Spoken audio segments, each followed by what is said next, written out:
زویا نے اپنے ارد گرد کا جائزہ لیا، جہاں دور دور تک ہو کا عالم تھا، اور تپتی دوپہر کی شدت نے ہر ذہن کو سائے میں پناہ لینے پر مجبور کر دیا تھا۔ گلی کے باسی اپنے گھروں کے ٹھنڈے کمروں میں کیولا کر رہے تھے، لیکن یہ لڑکی جو بھی کچھ دیر پہلے ہی یونیورسٹی سے لوٹی تھی، بلا شرارت کیے بغیر گھر میں قدم کیسے رکھ سکتی تھی؟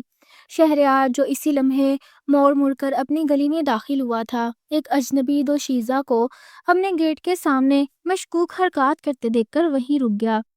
شہریار ایک منجا ہوا کاروباری شخص ہونے کے ساتھ ساتھ سماجی حلقوں میں بھی جانا پہچانا نام تھا، مگر حالیہ کچھ قانونی پیچیدگیوں کی وجہ سے اس نے خود کو سیاسی سرگرمیوں سے دور کر لیا تھا اور اپنا تمام بزنس چھوٹے بھائی کے سپرد کر کے ان دنوں ذہنی سکون کی تلاش میں تھا۔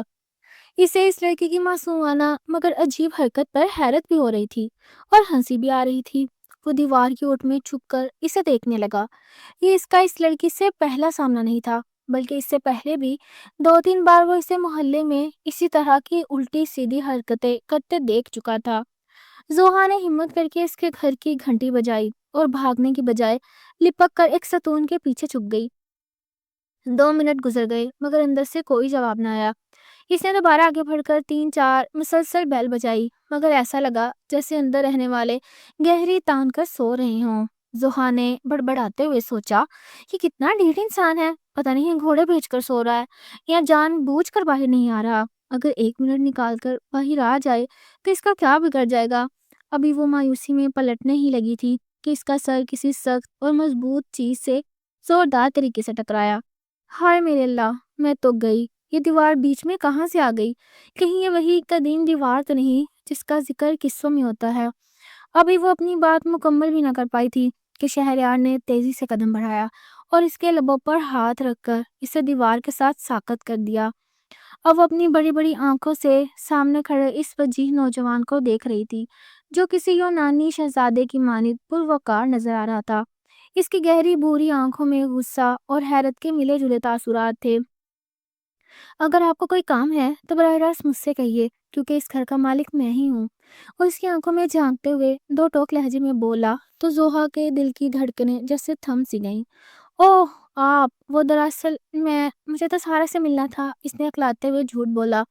اچھا تو سارا اندر ہی ہے اور یقیناً آپ کا ہی انتظار کر رہی ہے، وہ کل بھی آپ کا تذکرہ کر رہی تھی۔ آپ زوہا ہی ہے نا؟ شہریار نے شرارتی انداز میں اس کے پریشان چہرے کو دیکھتے ہوئے پوچھا۔ جی جی، میں ہی زوہا ہوں۔ زوہا کی آواز جیسے حلق میں ہی پھنس کر رہ گئی تھی۔ وہ دل ہی دل میں خود کو کوسنے لگی کہ ہائے میرے خدایا، اب یہ سارا کون ہے؟ میں نے تو جان چھڑانے کے لیے جھوٹ بولا تھا، مجھے کیا پتا تھا کہ میرا اپنا ہی جھوٹ میرے گلے کا پھندا بن جائے گا۔ شہریار اس کے سامنے چٹان کی طرح کھڑا ہو گیا تھا اور اس کا وجود کا سایہ زوہا پر پڑ رہا تھا۔ زوہا نے جب قطر کر پہلو بچا کر نکلنے کی کوشش کی تو مستعدی سے ایک طرف ہو گیا۔ دیکھیے، سارا کی مسلسل کالز آ رہی ہیں، اس نے خاص طور پر مجھ سے کہا تھا کہ میں آپ کو گیٹ کے اندر لے کر آؤں، لیکن میں معذرت خواہ ہوں کہ میری ایک ضروری میٹنگ تھی جس کی وجہ سے دیر ہو گئی۔ زوہا نہ چاہتے ہوئے بھی اس کے پیچھے قدم بڑھانے پر مجبور ہو گئی۔ اس نے سوچ رکھا تھا کہ اندر جا کر کوئی نہ کوئی نیا ڈرامہ رچائے گی تاکہ جان چھوٹ سکے۔ اسے سکون تھا کہ اندر سارا نامی کوئی لڑکی موجود ہوگی، حالانکہ اسے اس بات کا علم نہیں تھا کہ وہ سارا محض اس کے اپنے ذہن کی تخلیق تھی جس کا حقیقت سے کوئی واسطہ نہ تھا۔ اس نے اس عالیشان حویلی نما بنگلے میں قدم رکھا جس کی دیواریں آسمان سے باتیں کر رہی تھیں۔ یہ بنگلہ برسوں سے مکفل تھا اور اس نے سن رکھا تھا کہ اس کے مالکان بیرون ملک مقیم ہیں۔ وہ اکثر اس خالی گھر کو دیکھ کر ٹھنڈی آہیں بھرتی تھی کہ اگر میرا ایسا گھر ہوتا تو میں اسے کبھی تنہا نہ چھوڑتی۔ کتنے نادان لوگ ہیں جو اتنے خوبصورت آشیانے کو چھوڑ کر پردیس جا بسے۔ اس کی والدہ جب یہ باتیں سنتی تو بس سر جھٹک کر رہ جاتی۔ حماد جو اس کے تایا کا بیٹا اور بچپن کا حریف تھا، ہمیشہ اسے چھیڑتا کہ تمہاری شکل اور مالی حالات دیکھ کر لگتا ہے کہ تمہارا رشتہ کسی امیر کبیر گھرانے میں تو ہونے سے رہا، آخرکار تمہاری قسمت میں محلے کے کسی عام سے لڑکے کا نام ہی لکھا ہے۔ یہ سن کر وہ آگ بگولا ہو جاتی اور اسے مارنے دوڑتی، مگر وہ ہمیشہ بچ نکلتا۔ آج اسے پہلی بار اس پر پوری اسرار بنگلے کا اندر سے دیکھنے کا موقع ملا تھا۔ آپ وہی ہیں نا جو غیر ملکوں میں جا کر اپنے وطن کو بھول جاتے ہیں؟ وہ اشتیاق سے وہاں کے سرسبز لون کو دیکھتے ہوئے بولی۔ آپ کو کس نے کہا مجھے اپنے ملک کی قدر نہیں؟ اس نے متانت سے جواب دیا۔ اگر قدر ہوتی تو آپ ہجرت نہ کرتے، زوہا نے جتایا۔ یہ تو کسی کتاب میں نہیں لکھا کہ انسان ایک ہی جگہ جڑ پکڑ کر بیٹھ جائے، گھومنے پھرنے اور کائنات کو دریافت کرنے کا حکم تو ہماری مقدس کتاب میں بھی ہے۔ اس نے قرآنی دلیل دی تو زحا لاجواب ہو گئی۔ اگر آپ دوسروں کی زندگی میں مداخلت کرنے کی بجائے اپنی اصلاح پر توجہ دیں تو آپ کو بہت سے الجھے ہوئے مسائل حل ہو سکتے ہیں۔ کیا مجھ پر طنز کر رہے ہیں؟ زحا نے کمر پر ہاتھ رکھ کر لڑاکا انداز اپنایا اور اسی دھن میں چلتی ہوئی لاؤنج میں داخل ہو گئی۔ لاؤنج میں گھپن دیرا دیکھ کر اس کے قدم وہیں رک گئے۔ جس نے گھبرا کر پیچھے بھاگنے کی کوشش کی، مگر شہریار نے تیزی سے پاؤں کی ٹھوکر سے دروازہ بند کر دیا۔ زحا کی حالت اب ایسی تھی جیسے جسم میں خون خشک ہو گیا ہو۔ اس نے خوف سے لب خشک کیے اور سرسراتی آواز میں پوچھا، سارا کہاں ہے؟ شہریار کے لبوں پر ایک اسرار مسکراہٹ رقص کرنے لگی۔ میں بھی آپ سے یہی پوچھنا چاہ رہا تھا، آخر یہ سارا ہے کہاں؟ آخر یہاں ایسی کون سی سارا رہتی ہے جس سے ملنے کے لیے تم نے 10 بار میرے گھنٹ کی گھنٹی بجائی؟ پہلے تم چھپ کر کھڑی ہوئی، پھر جب دیکھا کہ کوئی باہر نہیں آ رہا تو تم نے دروازے کو ٹھوکریں مارنا شروع کر دی، اور حد تو یہ ہے کہ تم نے یہاں کے مکینوں کو جی بھر کر صلواتیں بھی سنائی۔ مجھے توقع نہیں تھی کہ تم سارا کے گھر والوں کی اتنی گالیاں دو گی۔ شہریار کی باتیں سن کر زحا کو اپنی آواز کسی گہری کھائی سے آتی ہوئی محسوس ہوئی۔ اسے یقین ہو گیا تھا کہ وہ بری طرح پھنس چکی ہے۔ شہریار ہلکا سا جھک کر اس کے چہرے کے قریب آیا۔ تو کیا آپ مجھے چھپ کر دیکھ رہے تھے؟ زحا نے ہمت جتا کر پوچھا۔ تم نے مجھے یہ سب کرنے پر مجبور کیا تھا۔ اور اس کے پہلو سے نکل کر بھاگنے ہی لگی تھی کہ شہریار نے تیزی سے ہاتھ بڑھا کر اسے پیچھے کی طرف کھینچ لیا اور اس کی گرفت میں کسی بن پانی مچھلی کی طرح تڑپنے لگی۔ چھوڑو مجھے بدتمیز انسان، صرف ایک بار مجھے باہر نکلنے دو، میں تم پر کیس کر دوں گی، تمہیں ایسا سبق سکھاؤں گی کہ تم پوری دنیا کے سامنے رسوا ہو جاؤ گے۔ میں تمہیں زندہ نہیں چھوڑوں گی۔ تم جانتے نہیں ہو میں کتنے بااثر شخص کی بیٹی ہوں۔ زحا غصے سے چلائی۔ محترمہ شاہینہ سے اکثر میری ملاقات ہوتی رہتی ہے۔ یہ سنتے ہی زحا کی چلتی ہوئی ٹانگیں ساکت ہو گئیں اور دھڑکنیں تیز ہو گئیں۔ اسے حیرت ہوئی کہ یہ شخص اس کی ماں کو کیسے جانتا ہے۔ اسے بے اختیار گردن اٹھا کر دیکھا تو شہریار اسی کے چہرے کو تک رہا تھا۔ اس وقت وہ دونوں جس پوزیشن میں تھے، زحا کا سر شہریار کے سینے سے ٹکا ہوا تھا اور وہ اسی گرفت میں رہتے ہوئے اوپر کی طرف دیکھ رہی تھی، جبکہ شہریار اس پر جھکا ہوا تھا۔ تم پہلے مجھ سے معافی مانگو گی، تبھی میں تمہیں یہاں سے جانے کی اجازت دوں گا، اسے سنجیدگی سے کہا۔ ٹھیک ہے، میں معافی مانگنے کو تیار ہوں، لیکن میں تمہارے قدموں میں نہیں گروں گی۔ اسے لگا تھا کہ وہ روایتی مردوں کی طرح اسے جھکنے پر مجبور کرے گا، مگر ایسا نہیں ہوا۔ وہ بار بار گھڑی کی طرف دیکھ رہی تھی، کیونکہ پہلے ہی گلی میں کافی وقت ضائع ہو چکا تھا اور وہ اس شخص سے چنگل میں تھی جو دکھنے میں تو شریف لگتا تھا مگر حرکتوں سے بالکل ناہموار تھا۔ اس کی قربت سے زحا بے چین ہو رہی تھی اور آنکھوں میں بار بار آنسو آ رہے تھے، مگر وہ خود کو کمزور نہیں دکھانا چاہتی تھی۔ اب تک میرے لیے کھانا بنانا ہوگا، مجھے شدید بھوک لگی ہے، میں تازہ دم ہو کر آتا ہوں، تب تک تم کچن سنبھالو اور خبردار یہاں سے نکلنے کی کوشش کی ورنہ مجھ سے برا کوئی نہ ہوگا۔ کچن میں سارا سامان ہے، جاؤ اور کام شروع کرو، تمہارے پاس صرف 1 گھنٹہ ہے، اگر کام مکمل نہ ہوا تو تمہیں مزید 3 گھنٹے یہاں رکنا پڑے گا۔ گھر میں تم جو مرضی بہانہ بناؤ، وہ نہایت سنجیدگی سے کہہ رہا تھا، جبکہ زویا حیرت سے سن رہی تھی۔ کیا یہ اس کی سزا تھی کہ وہ اس اجنبی کے لیے کھانا بنائے؟ ہائے میرے اللہ، کیا دنیا میں یہی آخری کام رہ گیا تھا؟ میں نے تو کبھی اپنے لیے آملیٹ تک نہیں بنایا۔ اسے رونا آ رہا تھا، مگر اس جلا صفت انسان کی بات ماننے کے علاوہ کوئی چارہ نہ تھا۔ سنو، وہ سیڑھیاں چڑھتے ہوئے اوپر جا رہا تھا جب زحا نے اسے پکارا۔ تمیز سے بات کرو، میں تمہارا چھوٹا بھائی نہیں ہوں۔ بڑے بھائی تو ہونا، زحا نے ترکی بہ ترکی جواب دیا۔ میں تمہارا بھائی نہیں ہوں، اس نے اپنے الفاظ پر زور دے کر کہا۔ ہاں ہاں ٹھیک ہے، میں یہ پوچھ رہی تھی کہ تمہارا کمرہ کہاں ہے؟ تم یہاں سے بھاگ نہیں سکتی کیونکہ تمہارے راستے بند ہو چکے ہیں۔ اس گھر میں خود کار تالے لگے ہیں جو صرف خفیہ کوڈ سے کھلتے ہیں۔ باہر سے پرکشش نظر آنے والی اس حویلی سے اب زحا کو شدید نفرت ہو رہی تھی۔ اس کا جی چاہ رہا تھا کہ وہ دھاڑے مار مار کر رونا شروع کر دے، مگر اب پچھتانے سے کیا حاصل جب چڑیاں چگ گئی کھیت۔ زحا نے غصے سے اپنے کالج کی یونیفارم کی آستینیں چڑھائیں اور ایپرن باندھ کر کچن کا رخ کیا۔ جیسے اسے اوپر والے کمرے سے شہریار کے دروازہ بند کرنے کی آواز آئی، اسے فوراً ایپرن اتار کر پھینکا اور درازوں میں سے کوئی ہتھیار تلاش کرنے لگی۔ اسے ایک وزنی ہتھوڑا مل گیا جسے اٹھا کر وہ لپکتی ہوئی مرکزی دروازے پر پہنچی اور اسے توڑنے کی ناکام کوشش کرنے لگی۔ وہ الیکٹرانک لاک کسی فولادی ڈھانچے کی طرح مضبوط تھا جس نے زحا کے ہاتھوں میں درد پیدا کر دیا، مگر اپنی جگہ سے نہ ہلا۔ تھک ہار کر اس نے غلط پاس ورڈ ٹائپ کرنا شروع کر دیے، جس کا نتیجہ یہ نکلا کہ سسٹم مکمل طور پر جام ہو گیا اور اب وہ اگلے 6 گھنٹوں تک کھلنے سے قاصر تھا۔ یہ دیکھ کر اس کی رہی سہی ہمت بھی جواب دے گئی۔ وہ بھاگ کر کچن کی طرف آئی تو پتہ چلا وہاں بھی وہی خودکار نظام لاگو تھا، یعنی اب اسے ہر صورت اس جلاد کے آزاد کرنے کا انتظار تھا۔ آدھا گھنٹہ ضائع ہو چکا تھا اور بریانی کی تیاری میں کم از کم پونا گھنٹہ درکار تھا۔ زوہا نے پھرتی دکھائی، اسے بچپن سے ہی ذائقہ دار کھانے بنانے کا جنون تھا۔ یہ ایک الگ بات کہ گھر میں وہ کام چوری کی وجہ سے مشہور تھی اور تائی اماں کے شور مچانے کے باوجود کبھی کچن کا رخ نہ کرتی۔ آج اس نے بادلی ناخواستہ شہریار کے لیے لذیذ بریانی تیار کی۔ جب وہ نیچے آیا تو کھانا میز پر سج چکا تھا۔ کیا اب بھی میں جا سکتی ہوں؟ اسے معصومے سے پوچھا۔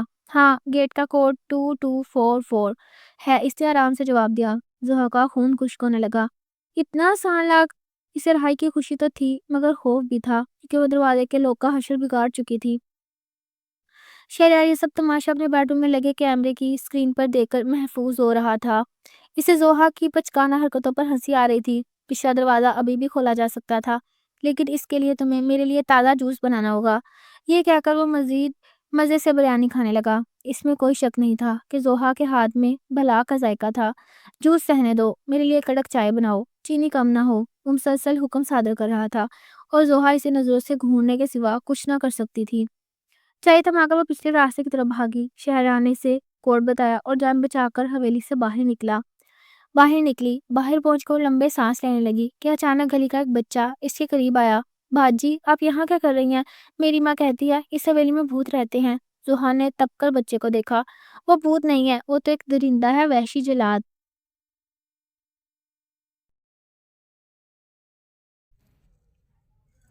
اس کے الفاظ اب بھی ادھورے تھے کہ اس کی نظر اوپر بالکنی پر پڑی، جہاں شہریار چائے کا مگ تھامے اسے تنبیہی نظروں سے گھور رہا تھا، جیسے کہہ رہا ہو کہ زبان کو لگام دو ورنہ انجام برا ہوگا۔ وہ دم دبا کر وہاں سے بھاگی اور اپنے گھر پہنچ کر ہی سانس لیا۔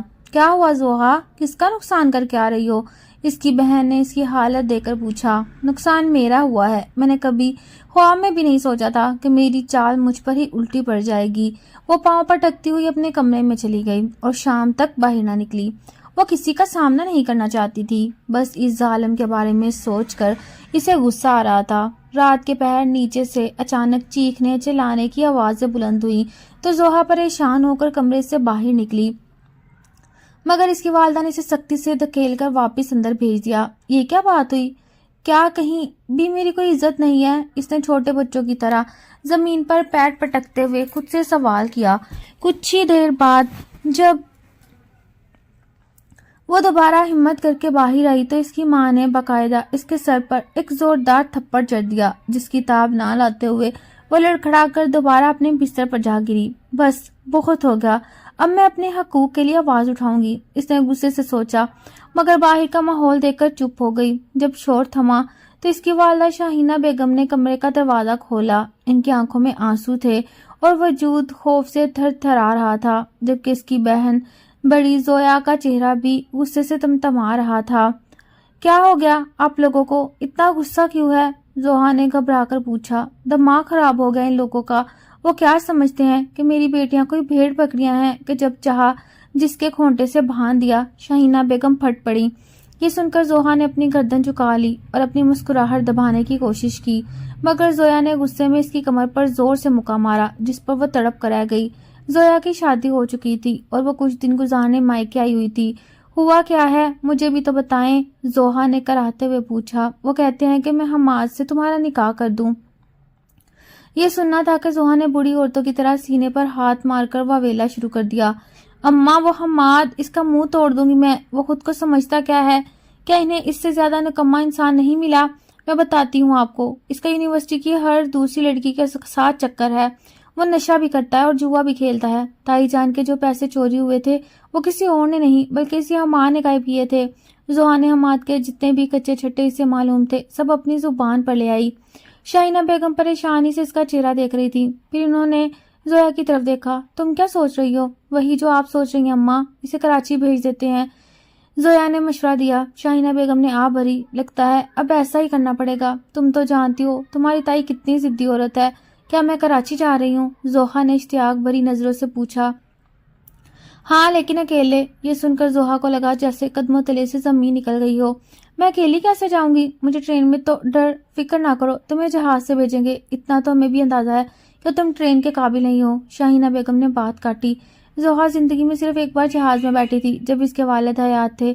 اس کے والد ایک مخلص سرکاری افسر تھے جو ایک مشن کے دوران شہید ہو گئے تھے۔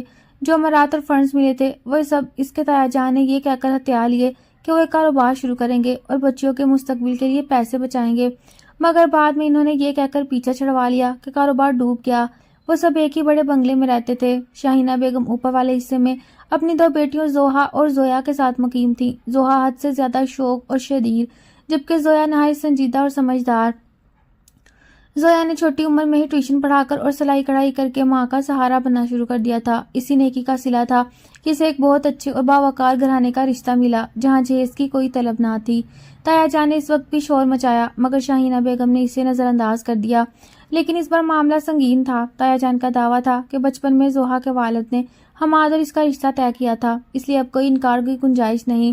انہوں نے دھمکی دی تھی اگر شرافت سے رشتہ نہ دیا تو وہ زبردستی کریں گے۔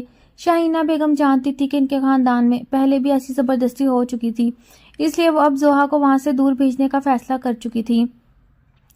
تایا ابو اور ان کے بیٹوں کا کوئی بھروسہ نہیں تھا۔ وہ پہلے بھی ایک بار زبردستی لڑکی اٹھا لائے تھے۔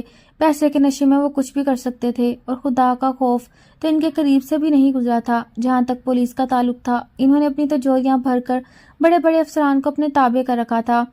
زویا نیچے کے حالات کی خبر لینے گئی تھی جبکہ شاہینہ بیگم زوہا کے پاس بیٹھی اسے بار بار سمجھا رہی تھی، دیکھو زوہا، میں جو پتہ تمہیں دے رہی ہوں سیدھی وہیں جانا، خبردار جو ادھر ادھر قدم نکالا ورنہ مجھ سے برا کوئی نہ ہوگا۔ زوہا جو بچپن سے اکیلے سفر کرنے کے خواب دیکھتی تھی، اب جب حقیقت میں باری آئی تو اسے دن میں تارے نظر آنے لگے۔ اکیلے سب کچھ سنبھالنا اتنا آسان نہیں تھا جتنا وہ سمجھتی تھی۔ امی، مجھے اکیلے جاتے ہوئے ڈر لگ رہا ہے، اس نے سہمی ہوئی آواز میں کہا۔ زویا ہانپتے ہوئی کمرے میں آئی۔ اماں، جتنا جلدی ہو سکے زوہا کو یہاں سے نکالیں، وہ لوگ تو نیچے شادی کی تیاریاں شروع کر چکے ہیں، مجھے ڈر ہے کہ کہیں آدھی رات کو ہی مولوی صاحب کو نہ بلا لیں۔ شاہینہ بیگم نے گھبرا کر کہا، تم ٹھیک کہہ رہی ہو، اس کا ضروری سامان پیک کرو، کیا تم نے ٹکٹ کا انتظام کر لیا تھا؟ زویا نے اس بات میں سر ہلایا، جی اماں، میں نے سب بندوبست کر لیا۔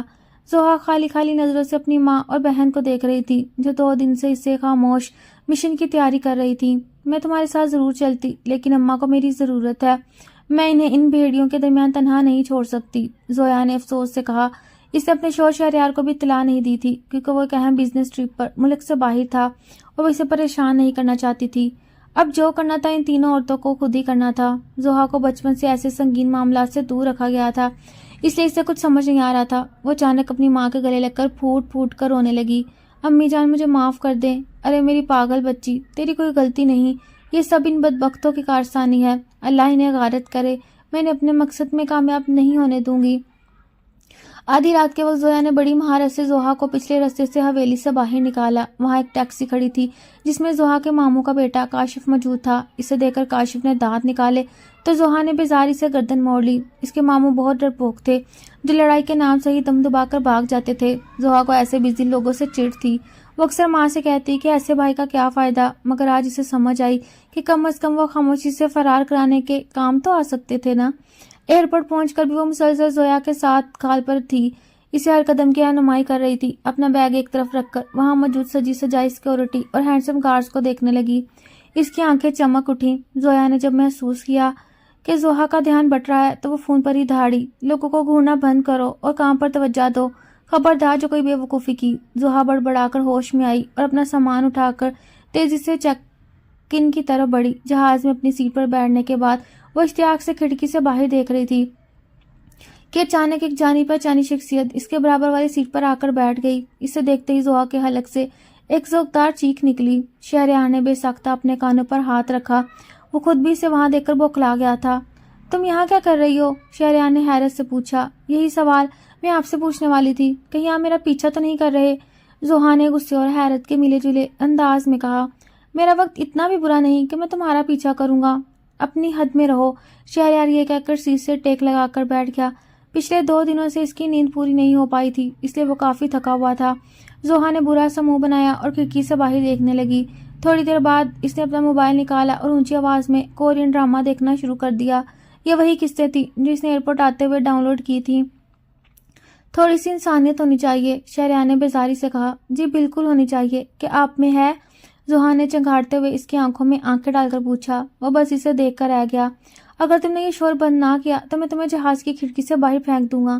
فی الحال آپ میرا کچھ نہیں بگاڑ سکتے کیونکہ میں آپ کے اس گھر میں نہیں ہوں جہاں ہزاروں تالے لگے ہوئے ہیں۔ وہ اسے آنکھیں دکھاتے ہوئے بولی، اور جس طرح آپ میرا پیچھا کرتے ہوئے یہاں آئے ہیں اس سے صاف ظاہر ہے مسئلہ میرے ساتھ نہیں بلکہ آپ کے ساتھ ہے۔ او ہیلو لڑکی، اپنے حد میں رہو، میرا ٹیسٹ اتنا خراب نہیں جو تمہارا پیچھا کروں۔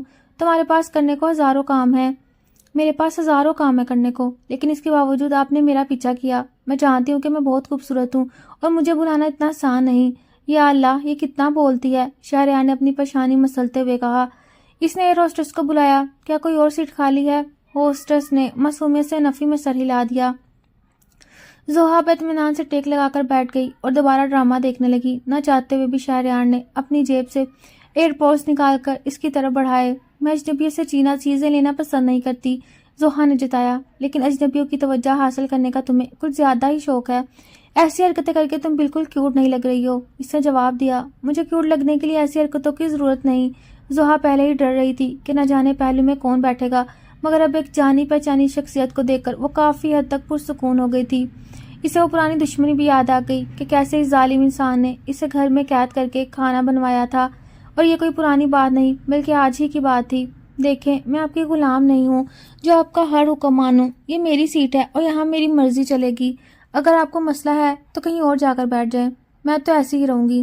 یہ کہہ کر وہ دوبارہ پاؤں پھیلا کر ڈرامہ دیکھنے لگی، مگر دل ہی دل میں تھوڑی خوفزدہ بھی تھی۔ تھوڑی دیر میں اس کا ڈرامے سے دل اچٹ گیا کیونکہ وہ ہیرو مر گیا تھا اور اسے ایسے المناک انجام والے ڈراموں سے نفرت تھی۔ اس کا موڈ خراب ہو گیا۔ اس نے دیکھا کہ برابر وہ شہریار کتاب پڑھنے میں مصروف ہے۔ وہ ہلکا سا اس کی طرف جھکی تو شہریار ایک طرف ہو گیا۔ وہ دوبارہ جھکی تو اس نے کینہ توڑ نظروں سے اسے دیکھا۔ اب کیا مسئلہ ہے تمہیں؟ مجھے بھوک لگ رہی ہے، کیا آپ کے پاس کچھ ہے؟ میں نے صبح سے کچھ نہیں کھایا، آپ کی وجہ سے میں گھر جا کر غصے میں سو گئی اور اب سیدھا یہاں آ گئی۔ اسے نظر جھکا کر رہا، تھوڑی دیر میں کھانا مل جائے گا، فی الحال خاموش رہو اور مجھے پڑھنے دو۔ 2 منٹ گزرے تو وہ پھر اس کی کتاب پر جھکنے لگی۔ تم ایک جگہ ٹک کر کیوں نہیں بیٹھتی؟ میں اپنی جگہ پر ہی ہوں، بس میری گردن تھوڑی آگے آ گئی ہے، اب آگے یہ گردن میری طرف آئی تو میں اسے اڑا دوں گا، شہریار نے دھمکی دی۔ زحا برے منہ بنانے لگی، بھوک سے اس کے پیٹ میں چوہے دوڑ رہے تھے۔ اسی وقت شہریار نے بیگ سے لیز کے پیکٹس نکالے۔ زحا انہیں بھوک کی نظروں سے گھورنے لگی۔ یہ تمہارے لیے ہی لایا ہوں، انہیں پکڑو اور اس طرح دیکھنا بند کرو، دوبارہ مجھے پریشان مت کرنا، جو حکم آپ کا۔ اس نے ہلکا سا جھٹکا دیا اور لیز کھانے میں مگن ہو گئی۔ وہ اتنے زور سے چبا رہی تھی کہ اچھی خاصی آواز پیدا ہو رہی تھی۔ تمہاری کوئی بھی حرکت انسانوں والی نہیں ہے، شہریار نے تبصرہ کیا۔ کیونکہ میں خود بھی انسان نہیں ہوں، میری امی کہتی تھی کہ میں پریوں کی دنیا سے آئی ہوں، زحا نے فخر سے جواب دیا۔ شہریار کی بے ساختہ ہنسی چھوٹ پڑی۔ وہ اتنا ہنسا کہ اس کی آنکھوں میں پانی آ گیا۔ آس پاس بیٹھے مسافر بھی حیرت سے ان دونوں عجوبوں کو دیکھ رہے تھے جو جہاز میں بیٹھنے کے بعد سے بحث و تکرار میں مصروف تھے۔ اس سے پہلے کہ زحا اس کے کہکوں پر کوئی جوابی کارروائی کرتی، جہاز نے باقاعدہ پرواز بھری۔ بلندی کی طرف جاتے جاتے جہاز کے جھٹکے نے اسے ایسا خوفزدہ کیا کہ وہ سب کچھ بھول کر اپنے اس دشمن جان سے لپٹ گئی۔ اس نے مضبوطی سے شہریار کے بازو کو اپنے دونوں ہاتھوں میں جکڑ لیا۔ اس کی آنکھوں میں دہشت تھی اور وجود پتے کی طرح لرز رہا تھا۔ پلیز مجھے بچا لیں، مجھے بہت ڈر لگ رہا ہے۔ اللہ میاں، ابھی تو میں شادی بھی نہیں ہوئی، میرے بچے بھی نہیں ہوئے، مجھے اتنی مہلت دے دیں کہ میں اپنے شوہر کے ساتھ ہنی مون منانے پیرس چلی جاؤں اور مزید 50 سال زندہ رہوں۔ یہ سن کر شہریار نے بہت مشکل اپنی مسکراہٹ دبائی۔ جہاز اب فضا میں متوازن ہو چکا تھا۔ وہ ہلکا سا زحا کے کان کے قریب جھکا اور شرارتی لہجے میں بولا، مجھے نہیں لگتا کہ تم جیسی لڑکیوں کی کبھی شادی ہو پائے گی۔ کیا مطلب ہے آپ کا؟ کہنا کیا چاہتے ہیں، ذرا کھل کر بولے۔ زحا اب ہوش کی دنیا میں واپس آ چکی تھی اور سینے پر ہاتھ رکھ کر گہرے گہرے سانس لے رہی تھی۔ شہریار نے پہلی بار اسے اتنے غور سے دیکھا۔ وہ واقعی بہت پیاری تھی، چاند کا ٹکڑا معلوم ہوتی تھی۔ وہ خوبصورت نین نقش والی شرارتی لڑکی کب شہریار کے دل کو بھا گئی، اسے خود بھی احساس نہ ہو سکا، لیکن وہ بھی ان احساسات کو قبول کرنے کے لیے تیار نہیں تھا۔ وہ مسلسل خود سے نظریں چرا رہا تھا اور دل کو سمجھا رہا تھا کہ وہ ایک کم عمر اور نادان لڑکی ہے جو بھی یونیورسٹی کی طالبہ ہے، جبکہ وہ 28 سالہ سنجیدہ بزنس مین۔ بھلا ایک 18 سالہ الڑ لڑکی اور 28 سالہ مرد کا کیا جوڑ ہو سکتا ہے؟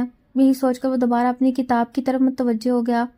آپ کو میں اپنی زندگی کا سب سے بڑا راز بتاؤں؟ وہ اشتیاق سے اس کی طرف جھک کر بولی۔ نہیں، مجھے نہیں جاننا، شہریار نے سپاڑ لہجے میں کہا۔ مجھے بھی بتانے کا کوئی شوق نہیں، میں تو بس مذاق کر رہی تھی، زحا نے منہ بنایا۔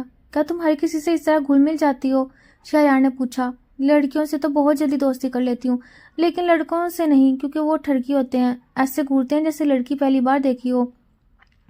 مگر آپ مجھے ایسے نہیں لگتے، آپ میں اور لڑکیوں میں مجھے کوئی خاص فرق نہیں نظر نہیں آتا۔ اس نے معصومیت سے یہ بات کہی تو شہریار نے آنکھیں پھاڑ کر اسے دیکھا۔ جب زوہا نے اپنی بات پر غور کیا تو اس سے شدت سے اپنی غلطی کا احساس ہوا۔ نہیں، وہ میرا مطلب یہ نہیں تھا، آپ لڑکیوں جیسے نہیں بلکہ لڑکوں جیسے ہی ہیں۔ بس میں یہ کہنا چاہ رہی تھی کہ میں آپ کے ساتھ ویسے ہی پرسکون محسوس کر رہی ہوں جیسے سہیلیوں کے ساتھ کرتی ہوں، کیونکہ آپ سے بہت اچھی وائبز آتی ہیں۔ بس کر جاؤ، اب مزید صفائیاں نہ دو، کیونکہ تمہاری صفائی تمہاری باتوں سے زیادہ خطرناک ہے۔ شہریار نے باقاعدہ اس کے سامنے ہاتھ جوڑ دیے۔ وہ اپنے دانتوں کی نمائش کرتے ہوئی دوبارہ لیز کھانے میں مگن ہو گئی۔ وہ بہت زیادہ تھکی ہوئی تھی۔ اس نے غیر ارادی طور پر شہریار کے کندھے پر سر رکھا اور چند ہی لمحوں میں نیند کی وادیوں میں گم ہو گئی۔ اس کے ہلکے خراٹوں کی آواز شہریار کو صاف سنائی دے رہی تھی۔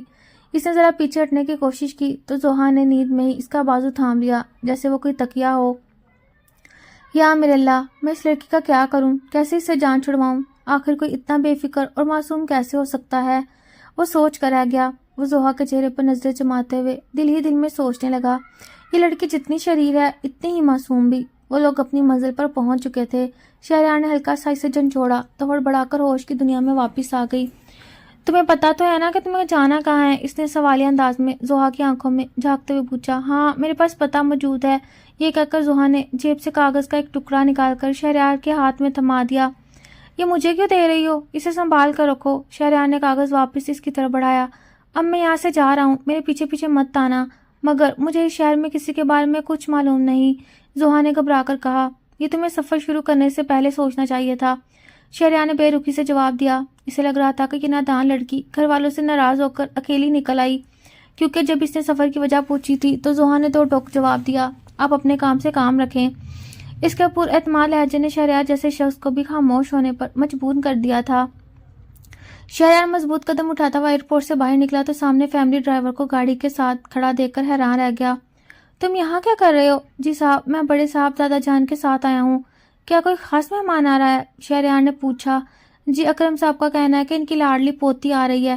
شہریار سوچ میں پڑ گیا کہ دادا جان خود کسی کو لینے آئے ہیں، یقیناً وہ بہت خاص شخصیت ہوگی۔ تھوڑی ہی دیر بعد اس کی حیرت کی انتہا نہ رہی جب اس نے زوہا کو اپنے دادا کے پہلو میں کھڑے اپنی طرف آتے دیکھا۔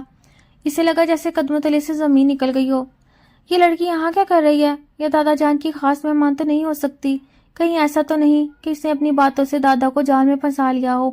وہ جلدی سے گاڑی سے باہر نکلا اور دادا کی طرف دیکھے بغیر زوہا سے مخاطب ہوا۔ اور تم یہاں کیا کر رہی ہو؟ جاؤ یہاں سے، میں نے پہلے بھی کہا تھا میں تمہاری کوئی مدد نہیں کروں گا۔ زوہا نے فوراً دادا جان کا ہاتھ تھام لیا اور انتہائی معصومیت سے بولی، دادا جان، میں آپ سے اسی شخص کے بارے میں بات کر رہی تھی۔ دیکھیے کتنا ظالم ہے یہ، جہاز میں بھی اس نے مجھے بہت پریشان کیا اور اب بھی مجھ پر غصہ کر رہا ہے۔ صرف یہی نہیں، اس نے مجھے اپنے گھر پر قید کر کے زبردستی مجھ سے کھانا بھی بنوایا تھا۔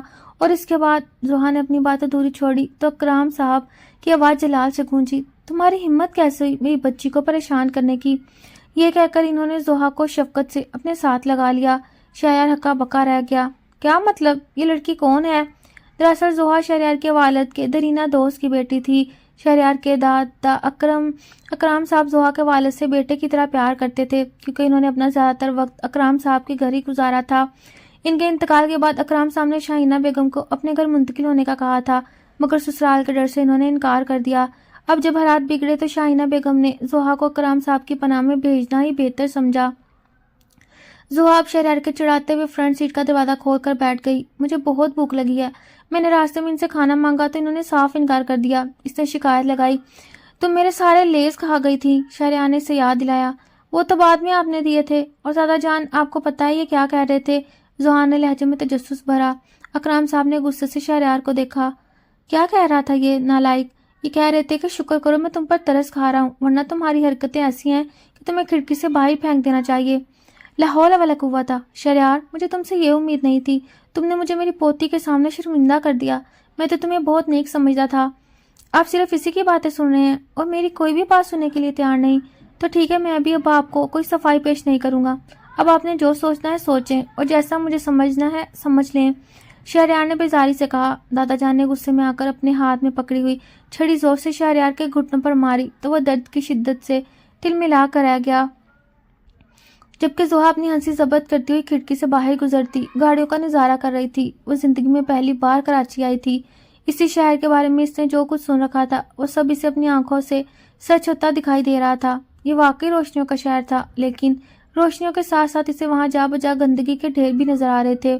ہر تھوڑی دیر بعد گاڑی کسی نہ کسی گھڑے میں جا کر ہچکولے کھانے لگتی۔ پھر جب وہ لوگ اپنے مخصوص رہائشی کالونی میں داخل ہوئے تو زوہا نے سکھ کا سانس لیا۔ کم از کم گاڑی کے جھٹکے تو ختم ہوئے۔ شہریار کے گھر میں سب نے اس کے بہت پرتپاک استقبال کیا، سوائے شہریار کے، جسے مسلسل کینہ توز نظروں سے گھور رہا تھا۔ ایک رات جب وہ دونوں اتفاق سے لون میں چہل قدمی کر رہے تھے تو وہ زوہا کے سامنے آ کر تیکھی نظروں سے اسے دیکھنے لگا۔ اگر آپ نے مجھے کسی قسم کی دھمکی دی تو میں دادا جان کو جا کر سب بتا دوں گی، زوہا نے پہلے ہی وار کر دیا۔ وہ تو مجھے اندازہ ہو گیا کہ تم دادا جان کی چمچی ہو، لیکن ایک بات یاد رکھنا، جو کچھ تم نے میرے ساتھ کیا میں اس کا حساب تم سے لے کر آؤں گی، شہریار نے جتایا۔ اب جیسے ہزاروں دیکھے ہیں میں نے، آپ جیسے لوگ میرا کچھ نہیں بگاڑ سکتے، کہ میں نے دادا جان کو مکمل طور پر اپنی مٹھی میں کیا ہوا ہے، لیکن تم ان کی سگی پوتی تو نہیں ہو نا؟ شہریار کے الفاظ سننا تھے کہ زوہا نے فوراً آنسو بہانا شروع کر دیے۔ وہ اب چھوٹے بچوں کی طرح پھوٹ پھوٹ کر رو رہی تھی۔ میں دادا جان کو جا کر بتاؤں گی کہ آپ نے مجھے اتنا بڑا تانا دیا اور میری حیثیت پر بات کی۔ شہریار کو لگا جیسے اس کے قدموں تلے سے زمین نکل گئی ہو۔ ٹھیک ہے تم چپ ہو جاؤ، دیکھو تم جو کہو گی میں ویسا ہی کروں گا۔ زوہا نے جھٹ سے اپنے آنسو صاف کیے اور ایک نئی فرمائش داغ دی۔ پھر مجھے ابھی آئس کریم کھلانے لے کر چلیں، میرا بہت دل کر رہا ہے۔ آئس کریم کھانے کے بعد اس نے شاپنگ کی بھی فرمائش کر ڈالی۔ وہ کافی دنوں سے اپنے لیے کچھ نئے ملبوسات لینے کا ارادہ رکھتی تھی۔ اس کے اکاؤنٹ میں دادا جان نے اچھے خاصے پیسے ٹرانسفر کیے ہوئے تھے، جنہیں اس نے اپنا حق سمجھ کر وصول کیا تھا۔ وہ مال میں ادائیگی کرنے ہی لگی تھی کہ شہریار نے کاؤنٹر پر کھڑے لڑکے کو آنکھوں سے اشارہ کیا، جس پر اس نے زوہا کا کارڈ واپس کر دیا۔ میں تمہارے ساتھ ہوں، میرے ہوتے ہوئے تمہیں ادائیگی کرنے کی ضرورت نہیں، شہریار نے سپاٹ لہجے میں کہا۔ لیکن میں آپ سے پیسے نہیں لے سکتی، میں اجنبیوں کے احسان اٹھانا پسند نہیں کرتی، زوہا نے خودداری دکھائی۔ یعنی تم اجنبیوں کے ساتھ شاپنگ مال میں آنا تو پسند کرتی ہو، لیکن ان کا احسان نہیں لیتی؟ واہ کیا کہنے ہیں تمہارے، شہریار نے طنز کیا۔ یہ سن کر وہ تھوڑی سی سٹپٹا گئی، مگر ہمیشہ کی طرح خود کو سنبھالا۔ یہاں میری ایک پسندیدہ جگہ ہے، کیا تم چلو گی؟ شہریار نے اس کی آنکھوں میں دیکھتے ہوئے پوچھا تو اس نے اس بات میں گردن ہلائی، لیکن وہاں پہنچ کر اسے اپنی غلطی کا شدت سے احساس ہوا۔ وہ مقام تھوڑا ویران اور پراسرار تھا، دور دور تک کسی انسان کا نام و نشان نہیں تھا، صرف وہ دونوں ہی وہاں موجود تھے۔ شہریار ایک بڑے سے پتھر پر جا کر بیٹھ گیا جہاں سمندر کی لہریں شور مچاتی ہوئی ساحل سے ٹکرا رہی تھیں۔ وہ نہایت پرسکون انداز میں آنکھیں بند کیے گھٹنوں پر ہاتھ رکھے ان لہروں کو تال سن رہا تھا۔ زوہا بھی خاموشی سے اس کے قریب ہی بیٹھ گئی۔ کیا آپ کو یہاں ڈر نہیں لگتا؟ اس نے بے ساختہ پوچھا۔ شہریار نے نفی میں سر ہلا دیا۔ وہ جگہ کافی پتھریلی تھی، لیکن شہریار اس اطمینان سے بیٹھا جیسے اسے کسی چیز سے کوئی فرق نہ پڑ رہا ہو۔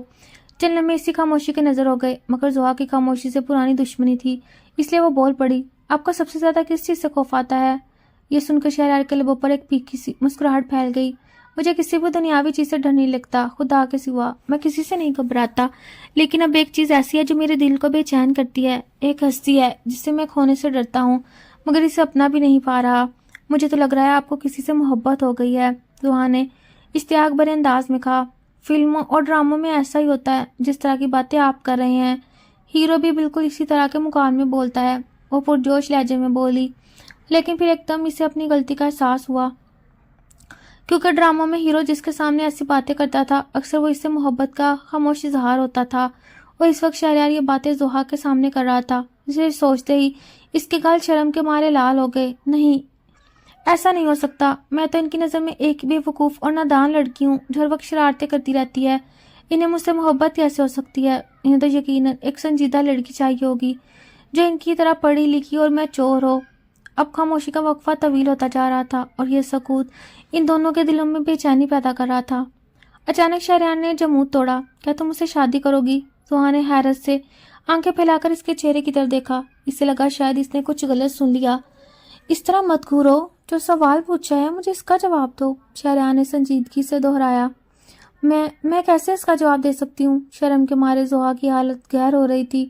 شہریار اسے دل ہی دل میں اچھا لگنے لگا تھا۔ اس کے ساتھ گزرا ہوا ہر لمحہ زوہا کے لیے یادگار تھا۔ یہاں کراچی آنے کے بعد اس کا یونیورسٹی میں داخلہ اور دیگر تمام انتظامات شہریار نے ہی اپنی نگرانی میں کروائے تھے۔ ایک بار جب وہ اس یونیورسٹی سے لینے گیا تو اس کے سہیلیوں نے ان دونوں کا ساتھ دے کر کہا تھا تم لوگ ایک پرفیکٹ کپل لگتے ہو۔ تب بھی زحا کے دل کی دھڑکنیں بے قابو ہو گئی تھیں، لیکن وہ یہ سوچ کر خود کو روک لیتی تھی کہ ان دونوں کا کوئی جوڑ نہیں، نہ سماجی رتبے کے لحاظ سے اور نہ ہی مزاج کے حوالے سے۔ وہ ایک عام سے لڑکی تھی اور شہریار ایک باوقار اور کامیاب بزنس مین۔ میں نے تم سے کچھ پوچھا ہے مس زحا، کیا تم مجھ سے نکاح کرنا پسند کرو گی؟ زحا نے اکلاتے ہوئے کہا۔ آپ میرے ساتھ کوئی مذاق کر رہے ہیں نا؟ نہیں، میں تمہارے ساتھ کوئی پرینک نہیں کرا، میں بالکل سنجیدہ ہوں، خدا کا واسطہ ہے مجھے جواب دے دو اس سے پہلے کہ میرا دل پھٹ جائے۔ میں نے اس بارے میں بہت غور کیا اور میں آخرکار اس نتیجے پر پہنچا ہوں، اگر میں نے تمہیں کھو دیا تو میں کبھی خوش نہیں رہ پاؤں گا۔ میں ادھر ادھر کی باتیں کرنے کا عادی نہیں ہوں، میں دو ٹوک بات کرتا ہوں کہ میں شادی سے تم سے ہی کروں گا، اگر تم انکار کر دو تب بھی مجھے کوئی مسئلہ نہیں، میں تمہیں زبردستی اٹھوا لوں گا، لیکن اگر تم خوشی سے حامی بھرو گی تو اس میں تمہاری بہتری ہوگی۔ میں تمہیں سوچنے کے لیے 2 دن کا وقت دیتا ہوں۔ شہریار جب بولنے پر آیا تو خاموش ہونے کا نام نہیں لے رہا تھا۔ زحا نے شکر ادا کیا کہ اسے 2 دن مہلت مل گئی۔ ان 2 دنوں میں وہ شہریار سے چھپتی پھر رہی تھی، جبکہ دوسری طرف شہریار یہ معاملہ دادا جان کی عدالت میں لے گیا۔ اکرام صاحب یہ سن کر نہال ہو گئے اور ان کی خوشی کی انتہا نہ رہی۔ پھر سب گھر والوں کو سمجھائے اور اپنے دل کی آواز سننے کے بعد زحا نے آخرکار شہریار سے شادی کے لیے ہاں کر دی۔ وہ جانتی تھی کہ اس انسان کے ساتھ اس کی زندگی شرارتوں اور خوشیوں سے بھرپور گزرنے والی ہے۔ اس کی والدہ شاہینہ بیگم اور بڑی بہن زویا بھی کراچی میں پہنچ گئے تھے اور ان کے ساتھ حماد بھائی بھی تھے۔ حویلی کے تمام پرانے جھگڑے اور مسائل حل ہو چکے تھے۔ حماد اس کے باپ کو پولیس نے اس غیر قانونی سرگرمیوں کی وجہ سے گرفتار کر لیا تھا اور تائی جان بھی اب اپنی اوقات میں واپس آ گئی تھی۔ خوشیوں کے اس ماحول میں زحا نے اپنے ہاتھوں پر شہریار کے نام کی مہندی سجا لی تھی۔ اس سے اچانک اپنی زندگی اور اپنے جیون ساتھی سے بے تحاشا محبت ہونے لگی تھی۔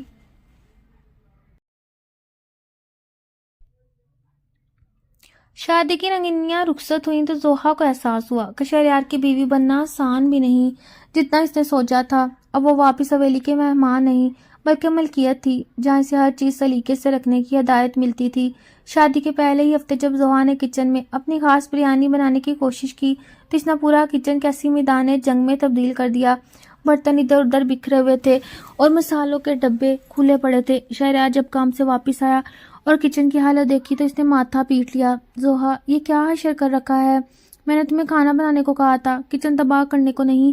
زحا نے ناک چڑھا کر جواب دیا، فنکار جب کام کرتا ہے تو ایسے ہی کھنڈر بنتے ہیں، آپ بس جاگ کر ذائقہ چکھیے گا۔ شہریار نے جب لقمہ لیا تو اس کی آنکھوں سے پانی آ گیا۔ زحا، اس میں نمک ہے یا نمک میں تھوڑی سی بریانی؟ اور تڑپ کر بولا، جبکہ زحا معصومیت سے بولی، وہ اصل میں مجھے لگا کہ نمک کم ہے تو میں نے 2 چمچ اور ڈال دیے۔ شہریار کو سمجھ آ گیا تھا کہ اب اس کی زندگی میں سکون کم اور ہلچل زیادہ ہونے والی ہے۔ شہریار نے زحا کی پڑھائی جاری رکھنے کا فیصلہ کیا، لیکن زحا کا دل پڑھائی سے زیادہ تفریح میں لگتا تھا۔ ایک دن جب شہریار نے اسے لائبریری میں پڑھنے کے لیے بٹھایا تو آدھے گھنٹے بعد جب وہ واپس آیا تو زحا کتاب کے اوپر سر رکھ کر خراٹے لے رہی تھی۔ شہریار نے اسے جگانے کے لیے میز پر ہاتھ مارا تو وہ بڑبڑا کر اٹھی۔ نہیں تائی اماں، میں نے پیسے نہیں چرائے۔ شہریار کی ہنسی چھوٹ گئی۔ ہوش میں آؤ زحا، یہ تمہاری تائی کا گھر نہیں، میری لائبریری ہے۔ زحا نے آنکھیں ملتے ہوئے کہا، آپ کی کتابیں اتنی بورنگ ہیں کہ مجھے لگا میں کسی قدیم کار میں ہوں۔ شہریار نے سنجیدگی سے کہا، کل تمہارا ٹیسٹ ہے، اگر تم پاس ہو گئی تو میں تمہیں لانگ ڈرائیو پر لے جاؤں گا۔ یہ سنتے ہی زحا کی آنکھوں میں چمک آ گئی۔ اس نے اسی رات جا کر پڑھائی کی، لیکن صبح جب ٹیسٹ کا رزلٹ آیا تو وہ مشکل پاس ہوئی تھی۔ شہریار نے اپنا وعدہ نبھایا، مگر لانگ ڈرائیو پر زحا نے اسے اتنا تنگ کیا کہ اس نے توبہ کر لی کہ آئندہ اسے کبھی باہر نہیں لے جائے گا۔ شہریار کے کچھ کاروباری حریفوں نے اسے نیچا دکھانے کے لیے زحا کو مہرہ بنانے کا سوچا۔ ایک شام جب زحا اکیلی مارکیٹ سے واپس آ رہی تھی، کچھ مشکوک لوگوں نے اس کا پیچھا کیا۔ زحا نے ڈرنے والی لڑکی نہیں تھی۔ اس نے فوراً شہریار کو فون کرنے کی بجائے اپنی وہ پرانی شرارتی تکنیک استعمال کی جو وہ کالج میں کرتی تھی۔ اس نے ایک ٹیکسی روکی اور ڈرائیور کو ایسی جگہ لے جانے کو کہا جہاں پولیس چیک پوسٹ تھی۔ پیچھے آنے والے گنڈے سمجھے کہ وہ شاید گھر جا رہی ہے، لیکن جیسے وہ پولیس کے قریب پہنچی اس نے زور زور سے شور مچا دیا۔ شہریار کو جب اس بات کا علم ہوا تو وہ غصے اور پریشانی کی حالت میں وہاں پہنچا، لیکن وہاں کا منظر دیکھ کر وہ دنگ رہ گیا۔ زحا آرام سے کرسی پر بیٹھی چائے پی رہی تھی اور پولیس افسر ان گنڈوں کی کلاس لے رہے تھے۔ شہریار نے زحا کا ہاتھ تھاما اور اس سے گاڑی کی طرف لے گیا۔ تم کبھی پاس نہیں آؤ گی، تمہیں مجھے کال کرنی چاہیے تھی نا؟ زحا نے مسکرا کر کہا، آپ تو ہیرو ہیں، لیکن کبھی کبھی ہیروئن کو بھی اپنی جان خود بچانی پڑتی ہے۔ کچھ مہینے گزرے تو حویلی میں ایک بار پھر ہونے لگی، کیونکہ زحا زویا زوہا کی بہن اور اس کی ماں کراچی سے ملنے آئے تھے۔ اس موقع پر اکرام صاحب نے ایک بڑی دعوت کا اہتمام کیا۔ زوہا نے سوچا کہ وہ اس بار اپنی سلیقہ مندی سے سب کو حیران کر دے گی۔ اس نے گھر کو پھولوں سے سجایا اور سب کے لیے تحائف خریدے۔ دعوت کے دوران شہریار نے سب کے سامنے زوہا کی تعریف کی۔ میں نے سوچا تھا زوہا صرف شرارتیں کر سکتی ہے، لیکن اس نے اس گھر کو واقعی گھر بنا دیا۔ زوہا یہ بات سن کے جذباتی ہو گئی اور اس کی آنکھوں میں آنسو آ گئے، لیکن یہ جذباتی منظر زیادہ دیر نہ رہا، کیونکہ جیسے ہی کیک کاٹنے کی باری آئی، زوہا کا پاؤں پھسلا اور وہ سیدھی کیک کے اوپر جا گری۔ پورے کمرے میں خاموشی چھا گئی اور پھر سب کے کہکے بلند ہوئے۔ شہریار نے اسے سہارا دے کر اٹھایا اور اس کے چہرے سے کریم صاف کرتے ہوئے سرگوشی کی۔ تم نارمل رہ ہی نہیں سکتی نا۔ اب زوہا اور شہریار کی زندگی ایک خوبصورت توازن میں آ چکی تھی۔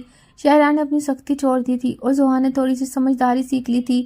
ایک شام وہ دونوں اسی ساحل پر بیٹھے تھے جہاں شہریار نے اسے پرپوز کیا تھا۔ سمندر کی لہریں اب بھی اسی طرح ٹھاٹے مار رہی تھی۔ شہریار، کیا آپ کو اب بھی کسی چیز کو کھونے کا ڈر لگتا ہے؟ زوہا نے اس کا ہاتھ پکڑ کر پوچھا۔ شہریار نے اسے محبت بھری نظروں سے دیکھا اور کہا، پہلے ڈر لگتا تھا، لیکن اب جب تم میرے ساتھ ہو تو مجھے لگتا ہے میں زندگی کی سب سے بڑی جنگ جیت لی۔ تم میری وہ شرارت ہو جس نے میری زندگی کی خاموشی ختم کر دی۔ زوہا نے اپنا سر اس کے کندھے پر رکھ دیا اور دور افق پر ڈوبتے ہوئے سورج کو دیکھنے لگی۔ اسے احساس ہوا کہ لاہور کی گلیوں سے شروع ہونے والا یہ سفر کراچی کے سمندر تک آتے آتے اس کی زندگی کی سب سے خوبصورت کہانی بن گیا تھا۔